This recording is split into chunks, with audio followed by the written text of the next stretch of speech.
ওমর রাদিয়াল্লাহু তাআলা আনহুর দিকে তাকিয়ে দেখেন তার মতো ক্ষমতাশীল এমন শক্তি সাহস ওই দুনিয়ার বুকে কেউ ছিল না। আর ভূখণ্ডে ওমরের সামনে কথা বলবে এমন কোনো লোক ছিল না। সেই ওমর, যে ওমর নাকি নবীর কল্লা কাটার জন্য নবীর দরবারে ছুটে চলে গেলেন, তখন ওমর রাদিয়াল্লাহু তাআলা আনহু মুসলমান হয়েছিলেন না, তখন তিনি ছিলেন কাফের। কিন্তু এমন এত বীর পুরুষ ছিল, তার সামনে কথা বলার মতো কোনো ব্যক্তি সাহস ছিল না। নবীর যখন কল্লা কাটার জন্য যখন নবীর দরবারে গেল, পাশে ছিল সাহাবারা, বলল ইয়া রাসূলুল্লাহ, ওমর আসতেছে আপনার কল্লা কাটার জন্য খোলা তরবারি নিয়ে। নবী বললেন, হে আমার সাহাবা, তোমরা চুপ করো, তোমরা দেখছো ওমর আসতেছে আমার গলা কাটার জন্য, আর আমি দেখতেছি ওমর আমার সামনে মাথা নত করার জন্য আসতেছি।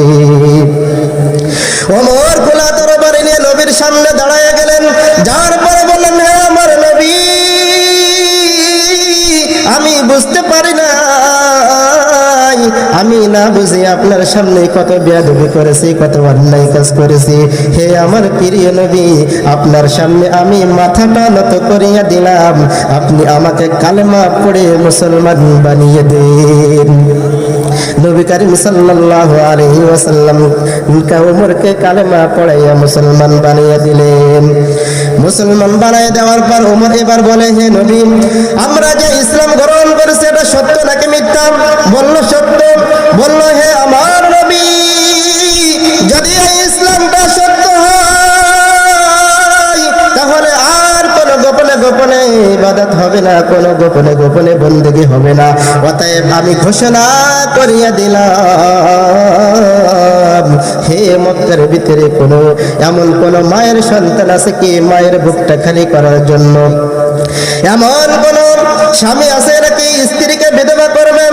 আজ ইসলাম সরাসরি সবার সামনে উন্মুক্ত ভাবে আমল করবে, নামাজ পড়বে, রোজা রাখবে। যদি কেউ কারো শক্তি থাকে, সাহস থাকে, সে যেন আমার ওমরের সামনে এসে দাঁড়ায়। এমনকি কোন মায়ের সন্তান আছে, সে তার মাকে খালি করবে, খালি করবে। এমনকি কোন ভাই আছে যে তার বোনকে খালি করবে। অতএব হে মক্কাবাসীর লোক, আজ থেকে ইসলামের যত বিধি বিধান আছে এগুলো ওপেন চলবে। যদি কারোর কোনো সমস্যা হয়, সে যেন আমার ওমরের সাথে লড়াই করে। তাহলে আল্লাহ তাআলা যে নবীর কল্লা কাটার জন্য চলে গেলেন, ঈমান আনার পরে আল্লাহ তাআলা তাকে জান্নাতের সুসংবাদ এই দুনিয়ার বুকে দিয়ে দিয়েছেন। হযরত উসমান, হযরত ওমর, হযরত আলী রাদিয়াল্লাহু তাআলা আনহু সাহাবাদের দিকে তাকিয়ে দেখেন, শুধু আল্লাহ তাআলার প্রতি ঈমান আনার কারণে আল্লাহ তাআলা 10 জন সাহাবীকে এই দুনিয়ার বুকে জান্নাতের ঠিকানা টিকিট দিয়ে দিয়েছিলেন।